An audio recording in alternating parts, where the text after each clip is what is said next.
Hey everybody, welcome back. I'm Melissa Muir. I have received a lot of requests and questions when it comes to hammer hand pieces. So in this video, I want to show you two of the hammer hand pieces that I use here in my studio from Foredom. Foredom offers a couple of different hammer hand pieces. The first one is going to be for my Flexshaft. Now you'll see that I have two of them here. However, one has a duplex spring while one does not. And so that's going to help me with comfort and maybe a little bit of usability. The other one is going to be a micromotor. So the two operate just a little bit differently, so I'll show you both of those. First thing I need is a piece of jewelry that we are going to use for this demonstration. So this is similar to what I want to create. So there's a bail, I have a stone, and that's what we're going to be doing. So I have a couple of pieces ready, and right now I have taped up the back of them, and that is so that I can use a product called Thermalock and keep it from sticking to my piece. The next thing that I'm going to need are some anvil points. Now there's a variety of anvil points that you can get from Foredom, and what you need to realize is that when you get these, they're blanks. So it might have some sharp edges, it might just have this weird black surface to it, and it is meant for you to alter so that you can use it in whichever way you want. So in this case, I have rounded this and I've rounded it this direction as well. And then I've put not a full polish, but a polish up to about 400 grit. I don't want to go to a full polish on these because I don't want them slipping off of my metal. Now there's something that you need to know about the hammer hand pieces. They should never go over 5,000 RPM. And so if you've got a motor that's like an SR motor or a TX motor, those are going to go from 18,000 or 15,000 RPM, which will burn out your handpiece really quickly. The LX motor is wonderful for these because it has a maximum of 5,000 RPM as well as being high torque, which will give us a stronger hammer hit. Now there is a little bit of maintenance that you need to do on these. So there's this little tiny small hole, and what I have here is just an oiler. This has a little hypodermic needle on it, and every now and then, depending on how often I'm using this, I need to give this just one drop of oil in there, and that's going to help lubricate things. Now if I have a duplex spring, I have one more thing that needs to be oiled, and so I'm just going to bring this in up here. Again, one little drop of oil right there on that duplex spring. So it's been a little minute since I've done mine, so I'll just give those each a nice little loving drop of oil. When you're dealing with the hammer hand piece micromotor, it's going to automatically control how fast it goes, so I don't necessarily have that same type of issue of going too fast. Now, I do have the ability to change how strong my hit is or my stroke, and so there's just this little collet right here, and you can twist that to make it so that it's a stronger or a lighter hit. And that is also going to be the same here on the Flexshaft version. So again, just tightening or loosening this little collar. Now when it comes to shaping and polishing these, I have a number of videos already out on YouTube, so make sure you check out those videos. I'll also link them in the description. To remove and install an anvil point, the handpiece and anvil points will come with this little steel pin. There is a hole in the base of the anvil point, and you just insert that through there, and you're going to give it a little twist to loosen it up, and then you can pull this out.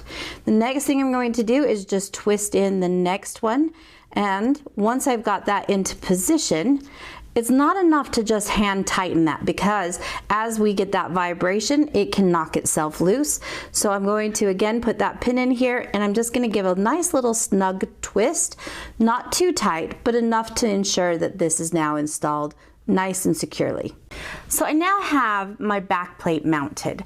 Now you'll notice that I do not currently have a bail on that. And the reason that I don't have a bail on this is because I'm going to be riveting into place a bail. But if I were to set this rivet right now, I would not be able to get to my bezel because it's such a tight fit. So here I want to set my stone first, and then I will get my bail put into place afterwards. I've now secured this into some Thermalock, and now it's time to place my stone in here. So next thing I need to do is attach my handpiece. I like to get my Flexshaft going just a little bit, and then it will help me guide that into the right place, and then I can snap that in. And now we're ready to come in and set our stone. So in this case, I have created kind of a bezel rocker shape, and I'm just going to work my way around the stone. But anytime I have a point, I want to set that point first. You'll also need to make certain that it's not too tight right there, because the last thing we want to do is crack our stone right there. So very first thing I'm going to do is just come in and begin to move that metal in right there, just right up against the stone, right at that point. Okay, so now that that is set, I'm going to work the opposite end, so down here at the bottom, and then I'll come and work the two sides, just like I do any other normal shaped stone.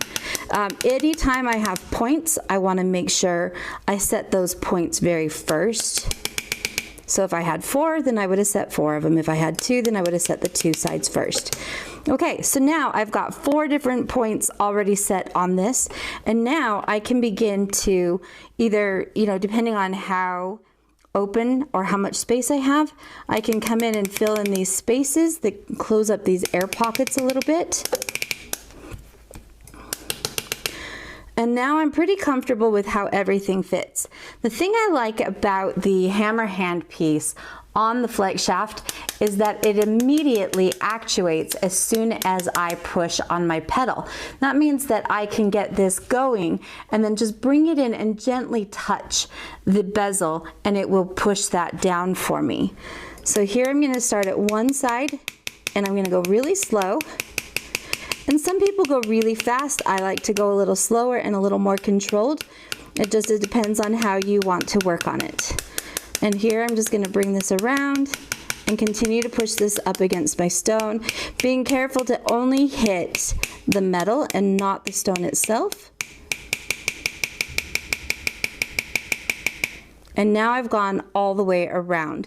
And from here, I could go back around again and just tighten things up and make sure everything is set up down. Okay, and now my stone is set.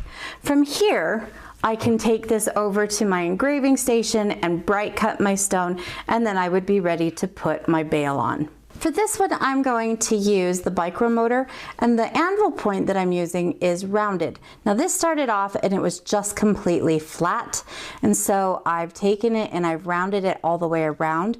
You can use like a file and your rotary tool, or even sandpaper, and you can reshape it however you need to on there. And so that's kind of how I did this one, to reshape this to make it so it had a nice even round surface. So this is going to be kind of like an embossing hammer for me. But then again, what I'm going to do is just work my way around that bezel and lay everything down nice and smooth. Now if you remember, I said that they work a little differently between the Micromotor and the one that is meant for the Flexshaft. And what I'm really talking about is how they actuate. So how the hammer portion of this works. When I use the one for the Flexshaft, it just automatically goes back and forth. However, the one for the Micromotor is a little bit different. I can push this and there is no movement here whatsoever until I actually push, and then that hammer will actuate. This is really good if you are working with something like prongs. I don't really like it so much for bezels because then I always have to have that pressure on there. However, it still works. So just like when you are using the one for the Flexshaft, the anvil points are installed the exact same way. We're just going to use that little pin to give it a nice little tighten right there, and then we're ready. So this is an oval stone kyanite, which is a little softer. So again, I need to be cautious to not hit the stone itself, and I'm going to place this into position first wherever I want it, although it doesn't matter if I have the machine going or not, because again, nothing actuates until I actually push it. Again, I'm just going to go ahead and lay down a couple of areas around my stone.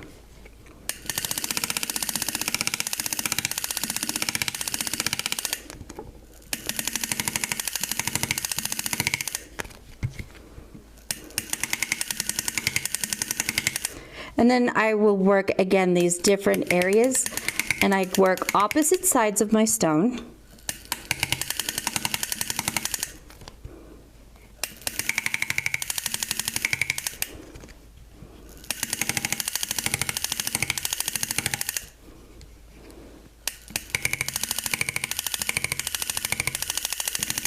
And once I have that, now I can begin at one spot and just roll my way around the stone.